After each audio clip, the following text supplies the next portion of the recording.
Yeah, like I was telling you earlier, Myron Goldman said the difference between a covenant and a contract. You see, I was under the impression that a covenant and a contract is one and the same. And if you really look at all the wording, you'll see that they're kind of similar, but they're not the same. They're not the same. You see, a contract is a mutual agreement based on distrust. So when I make a contract with you, it's not based on trust. It's based on distrust. I'm trying to hold you to what you said. I don't believe that you have the integrity to do what you say you're going to do. Therefore, I make a contract with you to hold you, bind you by law. But it's not so with a covenant, you see. A covenant is one that is a mutual agreement that is based in love. That is crazy. So we are a covenant-keeping people. The Creator made a covenant with us. Come on in, baby. Come on in. Carline. This is Carline, y'all. Hello, guys. And she brought my smoothie. Yeah, she put it in this little bottle here. Right? That's cool. That's cool. All right. Say hi, Carline. Hello, everyone. Hello. Tastes good, doesn't it? Yeah, man, it tastes really nice. Well, sorry, I'm leaving. A little while this morning. Didn't really sleep very well. As she looks a little crazy. Good day. That's my daughter. That's my daughter Hannah. But she have this a split personality or accent, like an English accent from London, Manchester, and we call her Carline. It's awesome. Look forward to that, because we're going to be doing a lot of skit, and especially when I break out my my podcasts. Yeah, my revamped podcast that used to be Process to Purpose, but it's now OMPP Negro Chronicles. Yes, OMPP Negro Chronicles. It's on Podbean podcast. So you can go up there and look for it's there. It's still live. I have 8 or 9 episodes on there that I've done. When I first started out, the quality is not all that, but I'm not taking them down because I want you to see where I'm coming from. Also, if you want to see where I'm coming from with my understanding, you can go check out another YouTube channel that I have called Michael L. Sewell SR. That's my government name, Michael L. Sewell SR. I left that YouTube channel just like that because I want you to see my journey from Michael Sewell to make Albania Osher Al. Yes. So you can go check that out. You know what I mean? So that's awesome. But yes, so we're going to be doing that. So the podcast is going to be coming soon. So look out for that. But I want to really focus my attention on this YouTube channel. All right, back to our regular scheduled program. That was like a little commercial line. All right, so let's get it back. So we are a covenant-keeping people. So when we understand that this covenant is made in love, and because of Deuteronomy 28, 15 through 68, we realize we were a cursed people. The Creator cursed us. The Creator cursed us to be in slavery because we have gone away from His laws. I was saying something earlier about the Jews over there. What I'm trying to get you to see and to get you to understand, especially with this circumcision, is that if you look at the clues from Deuteronomy 28, you will see straightforward that they do not have those curses. They do not have those curses. And 2 or 3 of the curses that I want to draw to your attention is, one, they have to have a 400 years of enslavement, chattel enslavement. When you look at that, they don't have that history, right? So you have to rule them out as the people are bloodline because they don't have that 400-year history. Here's another one. They have to be brought by ships and scattered throughout all nations. They don't have that too.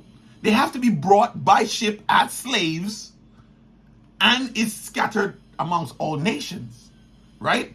And they don't have that history. So Again, if you really was to look at it, you're going to say, man, no white man can survive under a taskmaster's whip in the desert heat, day and night, for 200 plus years, 400 plus years under a taskmaster's whip. It's impossible for the white man to survive in a heat in the desert, right? In the heat in the desert under taskmaster's whip, working as a slave for sun up to sundown for over 200 plus years. We not survive the sun alone. So when you look at these things, you have to, and look at the clues of Deuteronomy 28, you will see the truth of who we are. We have a 400-year history of enslavement. We have a 400-year history of being brought by ships, scattered all over. And now it is the fulfillment of Ezekiel 20, Ezekiel 37, 36, 37, Isaiah, Zephaniah. The fulfillment of the gathering of the remnant. And that's why circumcision is so important. And that's why I'm having this message for you, because I want you to understand. Now, this is day 3, 4, 5, 6 of my circumcision. If you have not watched part 1 and 2, you go back and check that out, because I'm giving you solid information and I want you to understand. Now, circumcision is commanded by the Creator. You find that all through, the first covenant with Abraham. You'll find that in the Torah, right? And when Abraham got the circumcision, the covenant of circumcision is an everlasting circumcision, and it was supposed to be done throughout all generation, every male child. Now, when Abraham got this circumcision, he was a grown man. And so is everybody in his camp except for those who were born in the camp. So when they were born in the camp, the command is that every 8th day after a male child is born, they should have a circumcision. They should have a circumcision. Because if they did not carry that covenant in their flesh, they'd be cut off.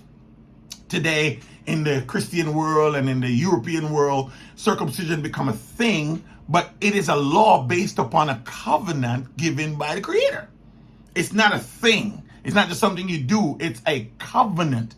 Just like the rainbow is a covenant given by the Creator for us, but for himself, not to destroy mankind until the appointed time.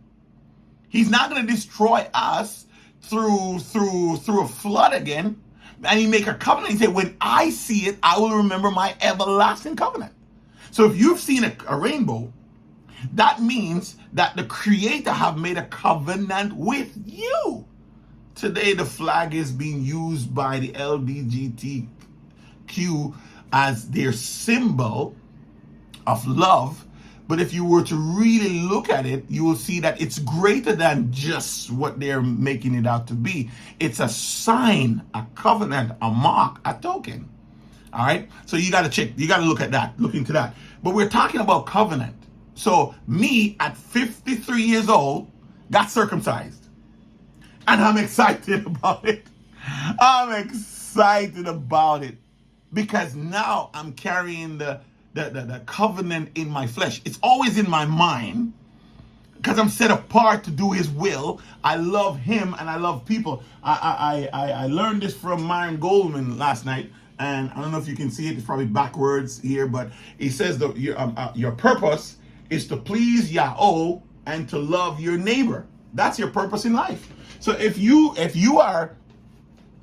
living your life with that in mind, that my purpose on this planet is to please the Creator and to love my neighbor, then how should you be living? You should want to walk in his laws. You should want to walk in his status, because this is what pleases the Creator.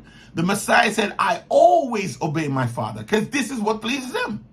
I love him and I remain in his love. I do what he says and I remain in his love. So as a lost children that is coming back into our roots, finding our name, finding the name of our Creator, finding who we are, we have to get back to his covenant. And circumcision is one of them. So I made the decision at 53 to get my circumcision. And I tell you, it was amazing. When I had it done right here in my house, and it was beautiful, and I had it done by one of our people. So I have it done by my brother, who is Yaoshual, who is of the children of Yaoshual, the bloodline. I had, just like Abram, who did it for all his men and everyone born in his house, and then do it for himself. We had it done here. It's beautiful. And so I wanted to give you guys just my take on what it's like, but I want you to know that I pray to Yahweh that I don't want to feel pain. I'm allergic to pain. I'm just allergic to pain. I don't want to feel no pain. And I'm telling you, he has granted me that request. I have not felt any pain from my circumcision other than a little smidge here and there. But no pain, no constant throbbing, no boop, boop, boop, boop. All right, so day three of my circumcision, what happened? So, of course, you know, the healing process is the longest process, right?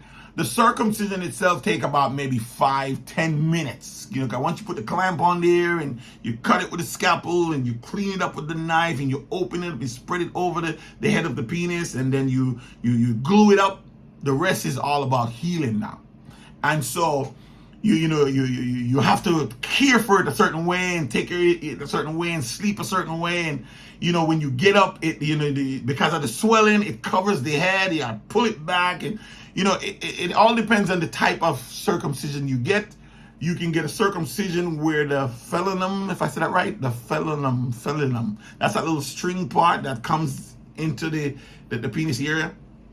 And you can cut that, and then you will be completely exposed, or you can leave it attached and you're going to be exposed, but your felonum, you know, will be there. So if you have a felonum, then you have skin attached to the head. So that is the circumcision I have, because I wanted that to be there, right? You know, I was advised by my doctor, who decided to do it, that this is the best way to do it, and this is how our ancestors did it, and that's how I wanted it to be done. So the healing process now, so you got to care for it. You got to put the AD ointment on it. You got to put Vaseline on it, and the reason why you put Vaseline on it on the bandage is because you want to make sure that it doesn't get stuck to it, and you want to kind of slow healing, but you want a quick recovery, but you also want to make sure it's done properly. So when you're dealing with that, it's become uncomfortable now. You're uncomfortable now because now you're fixated. You can't sit down, because when you sit down, your penis retracts. It goes inside, and when it goes inside, it pulls. So you want to lay back. You're better off laying down and open your legs and just let it relax. Let it just sit there, and right. So I've been doing that, you know, for the past couple of days, and it's annoying. I have to say, it's annoying, ladies and gentlemen, because, you know, you can't move around the way you want to move around, and, you know, you just have this exposed flesh there, and you're looking at it, and you're cleaning it up, and it's, you know, it swells up, and you know, you go to bed, and you feel it's feeling good, and then, you know, for the first 2 days, 2 days, it was swelling. But after 2 days, it starts to retract, and it starts to look good, and it starts to hold. And then one of my biggest issue, and one of the biggest issue that I think you're going to have, is not only the discomfort of, you know, touching everything, because everything is sensitive down there, but erection. Erection is going to be one of your biggest problems. Since I've had my circumcision, I must have had about 11 erections already. And I had my first 2 erections. The first one, I was dreaming. I wasn't thinking sexual. I wasn't watching anything sexual. I was dreaming that my wife wanted some, and she was kissing me and, you know, trying to get some, and I kept pushing her off. Oh, I can't have it. I can't. No. And during that struggle, I woke up out of my dream around 4 o'clock with an erection. Now, when you have a circumcision, you don't want to have an erection. But it's something, ladies and gentlemen, it's something that you cannot avoid. because you have what I call the morning woody. You know, in the morning when you get up, for some reason, I don't know the scientific term for it, but in the morning when you get up, you're hard like a rock. And when you have a circumcision, you know, at 50 years old, you don't want to have an erection, because now, especially if you're not stitched, you know, and I didn't want the stitches, so I had it glued. So if you're not stitched and you have it glued, or you have it, you know, smeared, you know, it's going to pull off, because now what was supposed to be like this is now like this. And because it's like this, if you have an incision here, that incision is going to go from this to this. And so for the past 3 days, that's what I've been dealing with. And, you know, it's frustrating because you want it to heal, you want it to heal fast, so you can get along with your life and do your thing, and, you know, try it out.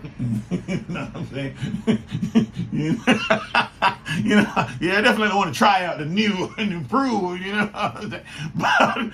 But you know, but you got to be patient. So that's one of the things that I'm working with right now. This is one of the discomfort I'm having, is that up and down, up and down, up and down, up and down. Like 1 minute it heals, next minute it breaks again, it heals, it breaks again, and it's time. But I find that as it heals, as it breaks, my body is just like alert. My body is very alert to what's going on down here, and it break, it's like it start drying up immediately, and it's just start, you know.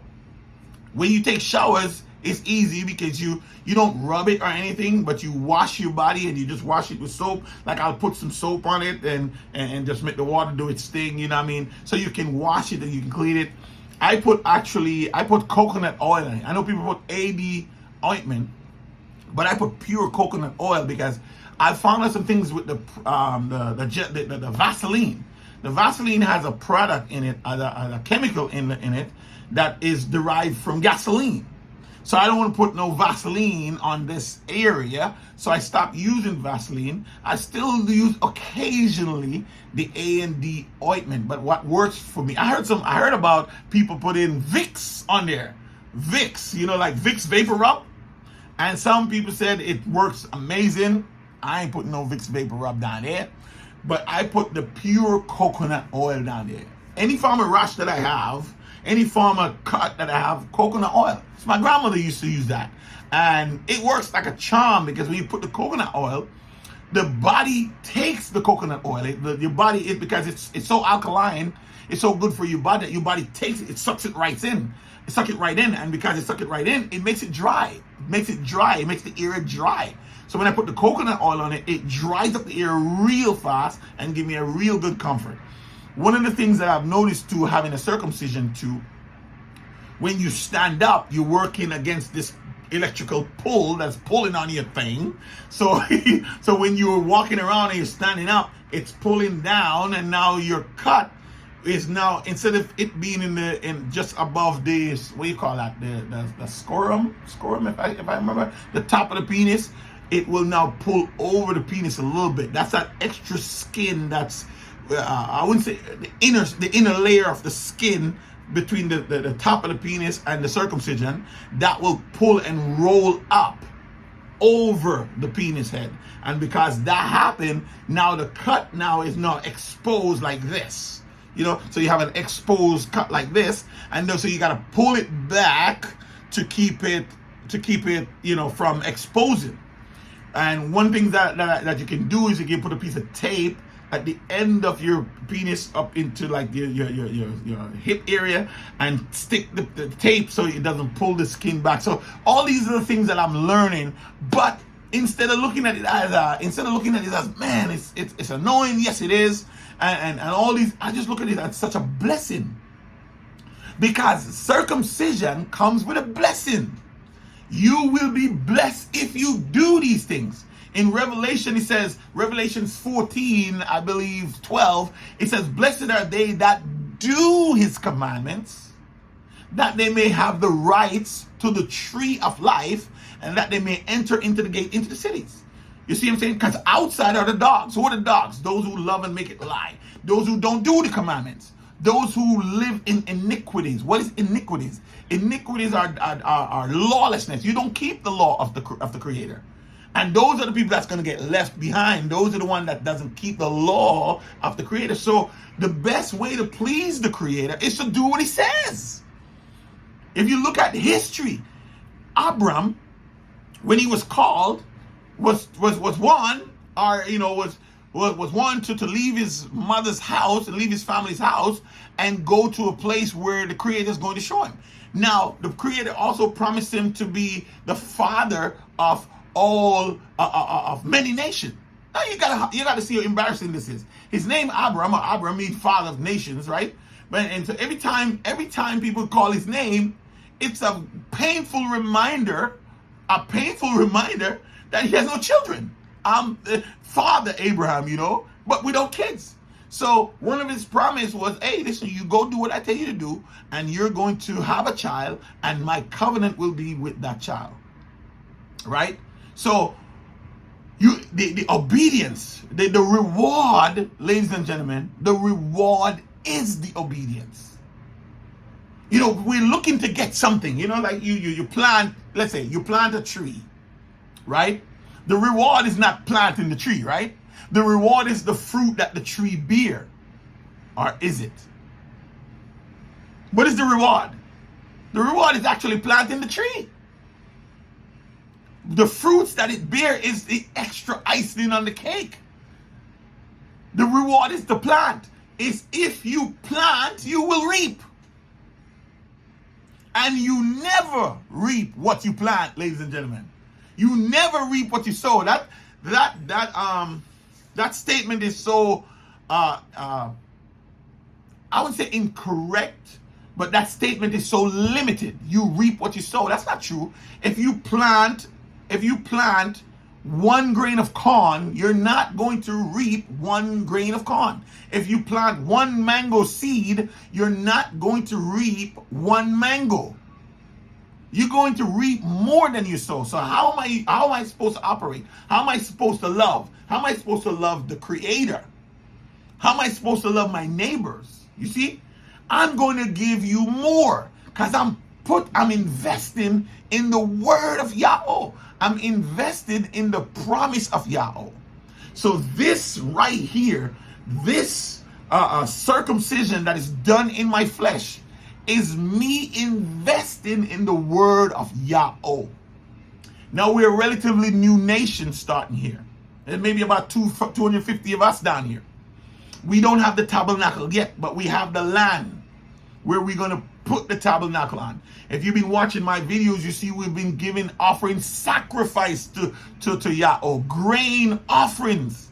We're practicing this because his house is going to be placed in the midst of us forever. You will find that in Ezekiel 36, 26, 27, and Ezekiel 37, 26, 37.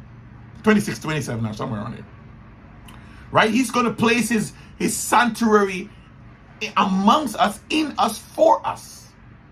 And we're going to offer sacrifice again. And I know that's hard for some of you because you have this illusion that someone died on the cross for you, therefore you no longer have to do this. But you're not paying attention to what that person teach. You're not paying attention to what he says. The law will never be abolished. Pay attention to what the Creator says. In Psalms 89 verse 34, he says, my covenant will I not break, nor alter the things that gone out of my mouth. The Messiah said to the devil, in conversation with the devil at his trial and temptation, he said to the devil on our behalf, man shall not live by bread alone, but what? But by every word. Not some word. The words you don't understand, the words you rejected, the words you don't believe, the words you said is done away with. The Messiah is speaking to the adversary on our behalf, and he said, man shall not live by bread alone, but by every. I don't know if you understand the word every word that proceed out of the mouth of the Creator. So, ladies and gentlemen, I ask you the question, how are you supposed to be living?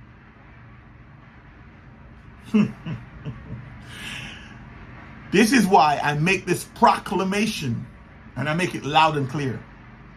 No government on this planet, hear me, no government on this planet, no kingdom or monarchy on this planet, no nation on this planet, no religion on this planet, and no church on this planet worships the Creator.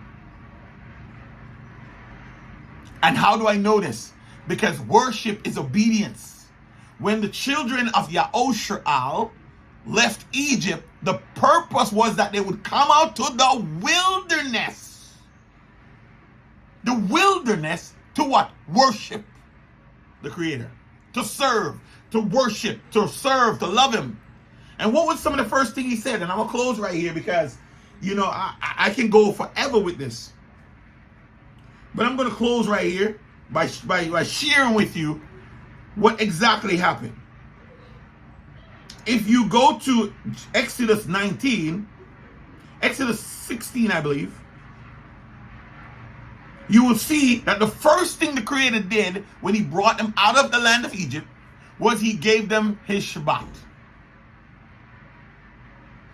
He gave them His Shabbat as a sign.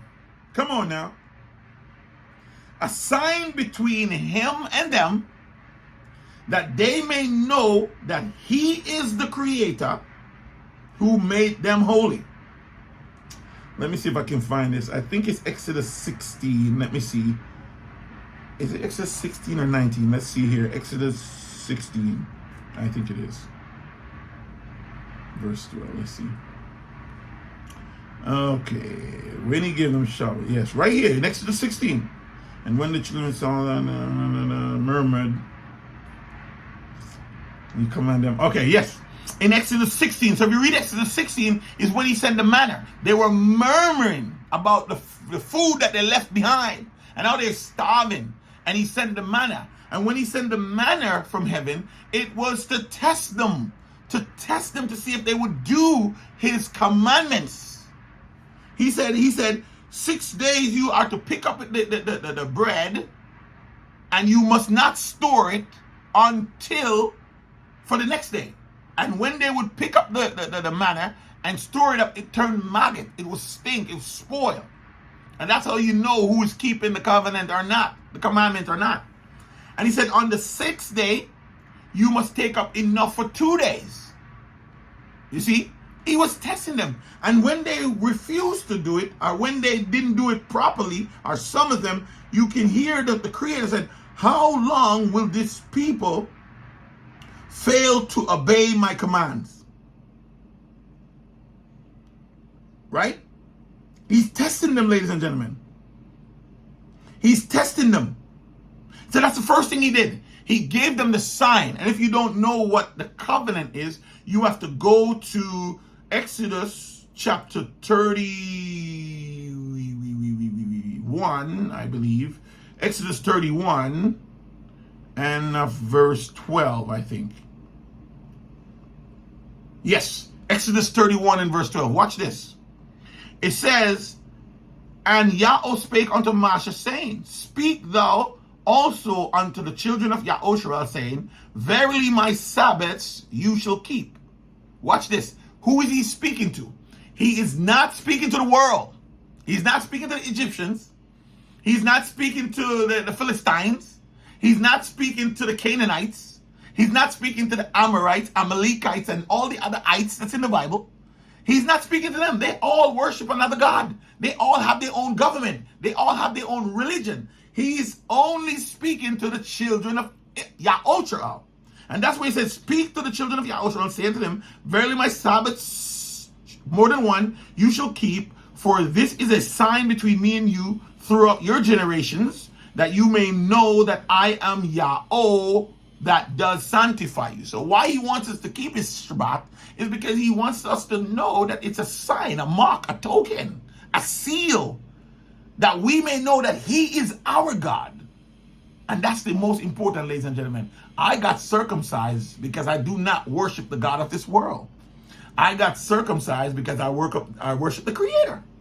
It's a sign between him and I in my flesh, that I may know that he is my God who made me holy. But he goes on to say, watch this.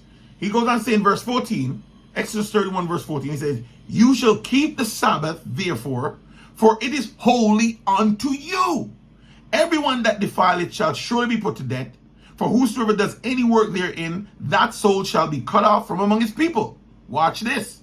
6 days may work be done, but the seventh day is the Shabbat of rest, holy unto Yahweh. Whoever does any work in the Shabbat day, he shall surely be put to death. Now, can we put people to death for not keeping the Shabbat? Yes, we can. But try putting people to death in a government that say you can't do that. This is why I tell you, ladies and gentlemen, that the world does not worship the Creator. Because if the world worshiped the Creator, nobody would be working between the hours of Saturday sunrise to Sunday sunrise. Many people believe the Shabbat is Friday sundown to Saturday sundown. No, that's not the time frame given to us. The time frame given to us is Saturday sunrise to Sunday sunrise. So even those who are claiming to keep the Shabbat is still in error because they're keeping it on the wrong time, the wrong day. The seventh day is between sun up and sundown, not sundown and sundown. That's sundown and sundown is a 24-hour Shabbat, and that Shabbat is the Passover that starts at sundown. That's the only Shabbat that starts at sundown. You have to go and read Leviticus 23 to find out the remaining Sabbath. There are 7 Sabbaths, ladies and gentlemen. 6 of those Sabbaths are feast days, and one of those Sabbaths are the weekly Sabbath, which is the holiest Shabbat of all, because it is the memorial of creation, the signature, mark, token, seal of the Creator, that he is God who created all these things and made us holy. Watch what he said again. Watch what he says now. Verse 16. He said in verse 16, wherefore the children of Yahusha shall keep the Sabbath. You see, over here in verse 14, is it verse 14? No. In verse 13, he says, speak also unto the children of Yahusha, saying, verily my Sabbaths, with an S. So he's speaking of more than one. But over here in verse 15, he says, 14, he says, you shall keep the Sabbath. And he's explaining it in verse 15. He says 6 days. So anytime you hear him say 6 days, he's talking about the weekly Sabbath. Now, the other Shabbats doesn't come every week, every 7 days. The other Shabbat comes every, it's on a certain day of the week of the month. So the other Shabbats can come Monday, Tuesday, Wednesday, Thursday, or day 1, 2, 3, 4, 5, 6, or 7 days. They can fall in any day within the time of the appointed feast. But when you hear him say 6 days may work be done, but the 7th day is a Shabbat of rest, holy unto Yahweh, whosoever does any work in the Shabbat day, he shall surely be put to death. This is something we will be practicing amongst ourselves, because the law of God is to be honored. And this is serious. There are some sins that lead to death, and there are some sins that does not lead to death. Okay? This is one that leads to death. Adultery. You know, people committing adultery left and right here in this world. They're committing adultery left and right. You married and you're out there committing adultery, right? In our law, adultery is death, because that's what the Creator said amongst us. That's why only the children of Yahusha can live this way. Watch what he says here. Verse 16. Wherefore the children of Yahusha shall keep the Sabbath to observe the Sabbath throughout their generation for a perpetual covenant. You notice something he said here. The Sabbath, the 6-day Sabbath, is a perpetual covenant. All the Shabbat is a perpetual covenant. But he's talking specifically on the 6-day Sabbath. It's an everlasting covenant. It will not change. Because it's a sign, ladies and gentlemen. It's like you can't get into the house without the keys unless you kick off the door. It's the token. It's like your passport. You can't fly nowhere without your passport. The Shabbat is your passport into a covenant relationship with the Creator. That's why I told you this. This episode is intended for OMPPs. What she goes on to say in verse 17, he said, it is a sign between me and the children of Yahushua forever. I don't know if you know how long forever is, but forever is long. That's why they say ever, ever. It is a sign, a token, a mark. Yes, ladies and gentlemen, the Creator has a mark. You heard about the mark of the beast. You have to know who the beast is, and you have to know what the beast mark is. But I don't care about the beast, and I don't care about his mark. I care about the mark of the Creator. He has a mark. A sign is a mark. Go look it up. It's a mark, a token, a seal. Forever. Right? And he says, it is a sign between me and the children of Yahushua forever. For in 6 days Yahweh made the heaven and earth, and on the 7th day he rests and was refreshed. And verse 19 says, and he gave unto Masha, when he had made a end of communion with him upon Mount Sinai, 2 tablets of testimony, tablets of stone written with the finger of God. This is the covenant. So as I close, ladies and gentlemen, as I end this episode, for those who can trace their lineage through the Atlantic slave trade, you, my sister, will be married to some of these guys. You have to understand what you're getting into. You have to understand what we're coming into. We're coming back to the covenant, because that's the love and relationship between us and our Father. When they came out of Egypt, now what I wanted to show you, you have to go to verse 19 for that. Whoops, come on. Chapter 19 now. Go to chapter 19. Exodus 19. Exodus chapter 19. Where's 19? There we go. And we start in verse 4. Exodus chapter 19 and verse 4.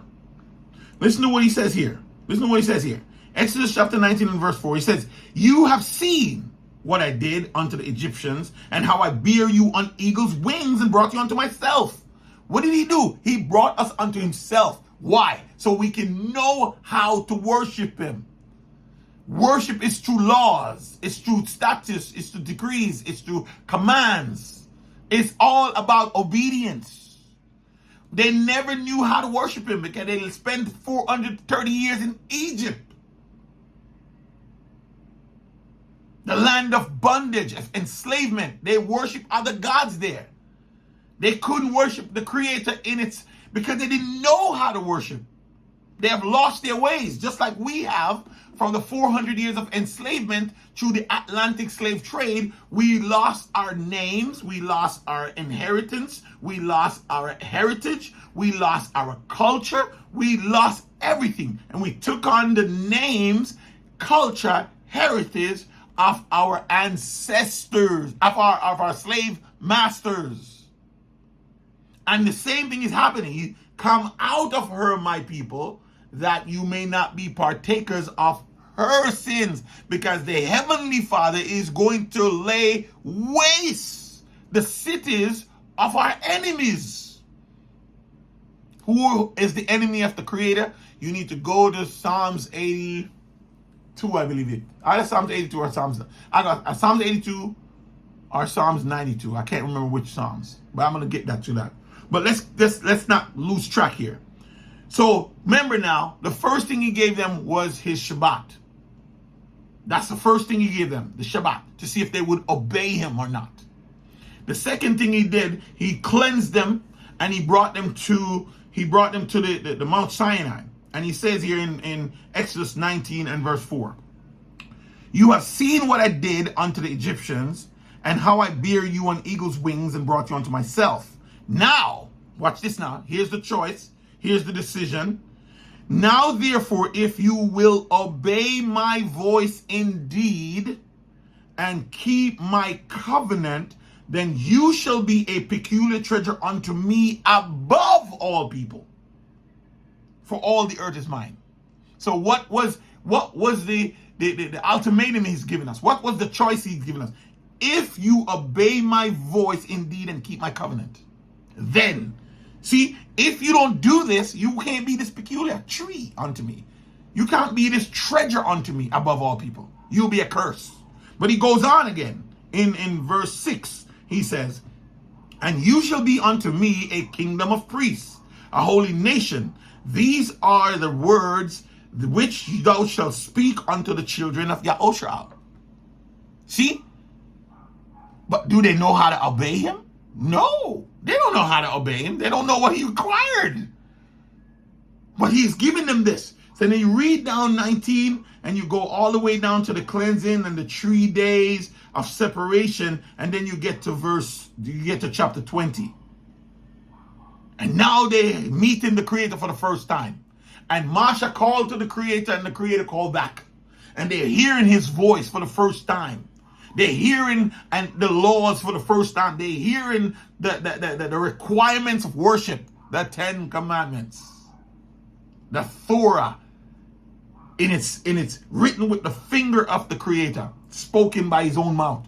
They heard, and God spoke all these words. This is what they heard. I am Yahweh, your Elohim. I am the Lord, your God, which have brought you out of the land of Egypt, out of the house of bondage. Notice he didn't say, I am the God of this world. Yes, he owns the world. He said, all the world are mine. But if you notice, he didn't say he's the God of this world, because the world does not worship the Creator.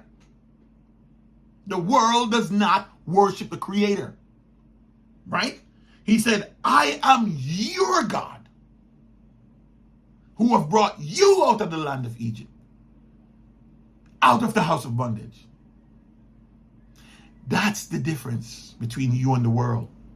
You worship a single God who have brought you out of the land of Egypt, out of the house of bondage. Then he says, you shall have, that's what thus mean, you shall have no other gods before me. That's what it means. You shall have no other gods before me. Then he goes again, he says, thus, you, right? He's speaking directly to you. You shall not make unto you any graven image of any likeness of anything that is in heaven above, or on the earth, in the earth beneath, or that is in the waters under the earth. You shall not bow down yourself to them, nor serve them, because my name is jealous. I, the Lord your God, Yahweh, is a jealous God, visiting the iniquities of the fathers upon the children, until the third and fourth generation of them that hate me, and showing mercy unto thousands of them that love me and keep my commandments. To love the Creator, you have to keep his commands. There's no other way. You can't get around it. Yes, that means your lifestyle have to change. You see, you have adopted the lifestyle of your slave masters. You have adopted the culture of your slave masters. He's calling us out of it. Come out of it, my people. That's why we have to come back to the wilderness. That's why we're here in Cebu, Philippines. Then he says, thou shalt not take my set apart name in vain, because I will kill you if you do that. That's basically what he said here. But the way the translators put it, the Lord will not hold him guiltless. If you're not guilty, then you're going to be punished. If you're not guiltless, then you're in the line of punishment. This set apart name is serious. It's dangerous. You hear us saying Yahweh, Yahweh. You think we're making fun of that name? We're blowing the shofar. We want everybody to know the God we worship is Yahweh. That's what we want people to know. The God we worship is Yahweh. You get where I'm coming from? So, don't think we're making fun and we just go there, yo. No, we're calling upon the name. If you read through the scriptures, and the children of Yahushua called upon the name of Yahweh, and he delivered us. That name is powerful, and you can't take it for granted. It's a set-apart name. Be careful how you utter it. And for those who are not of the seed of Abraham, who can trace your lineage to the Atlantic slave trade, be careful how you mess around. This is no joke.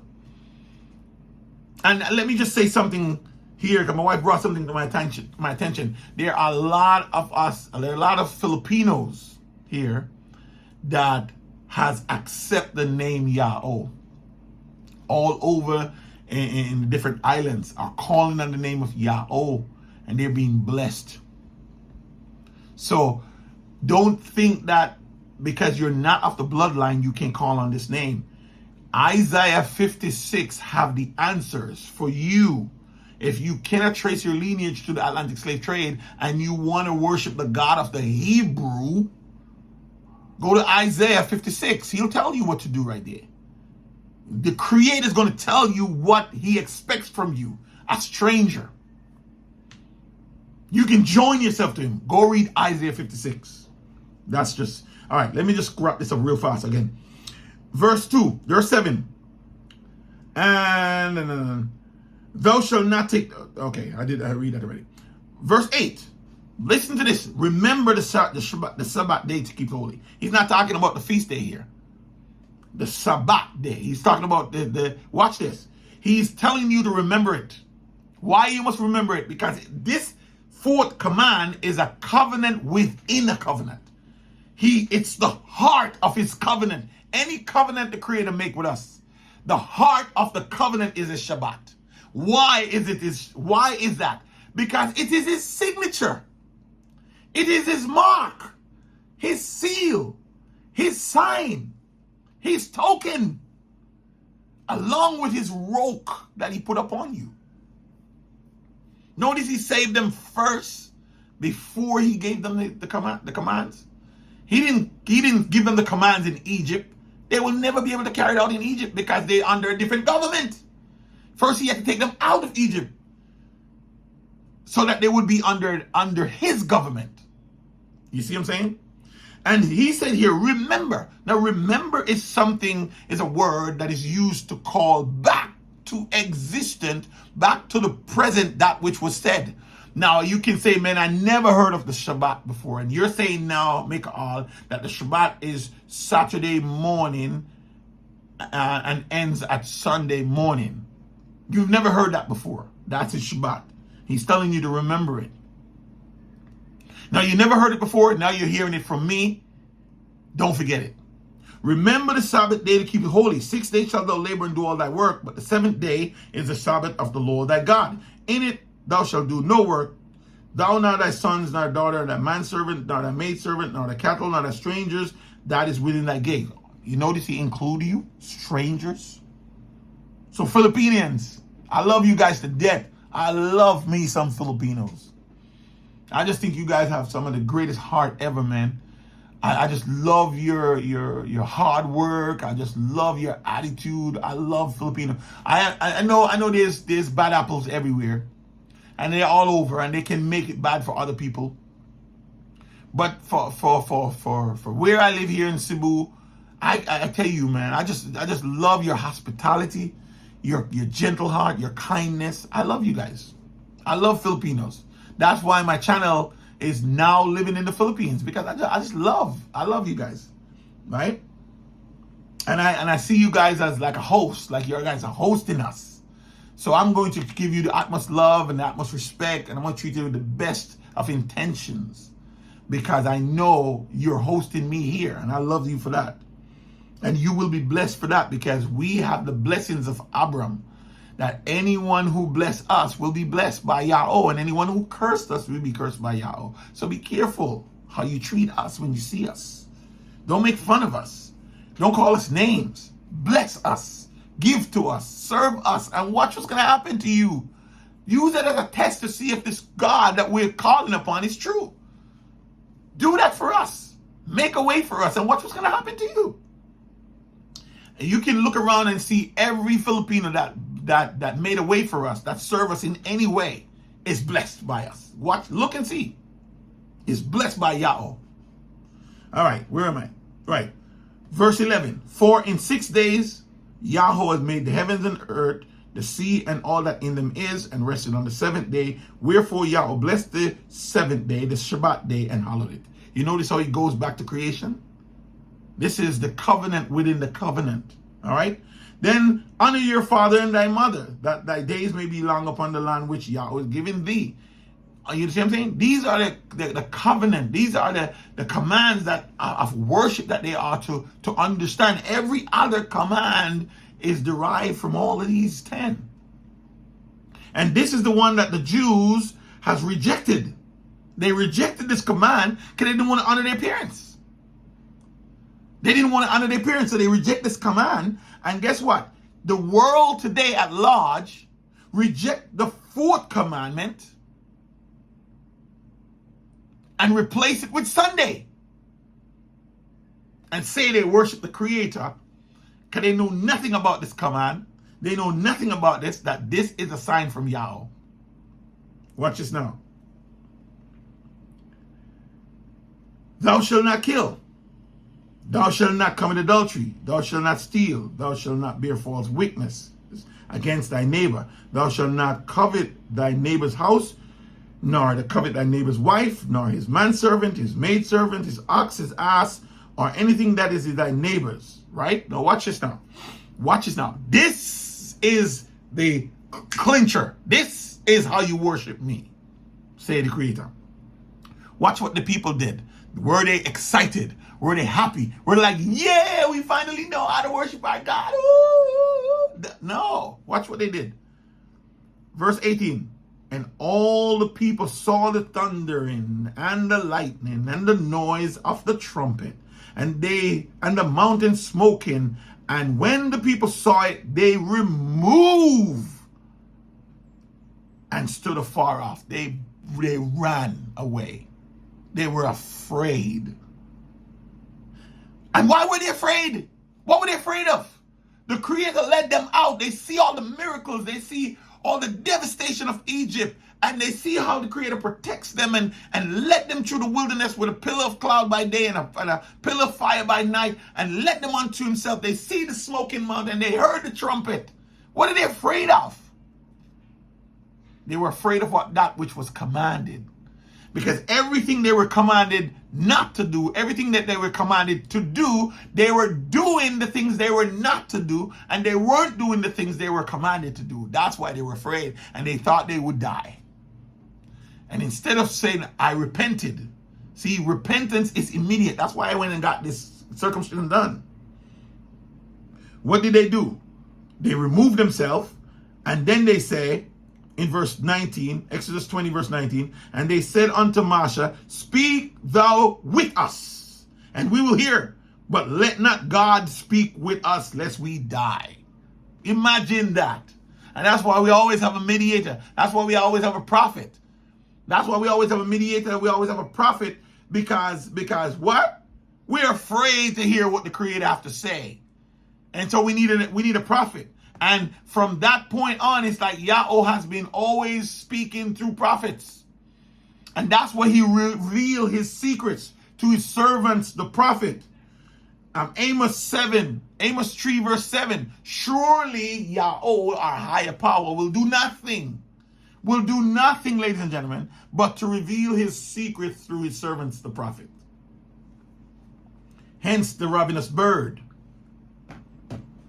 Yeshayahu, Isaiah 46 verse 11. Calling a ravenous bird from the east, the man who will execute my counsel from a far country. I have purposed it, I will do it. Come on now. We have a prophet among us that is calling us back to the commandments of God. You look through the Bible, every time the children of Yahushua went astray, he always sent a prophet to bring them back to Torah.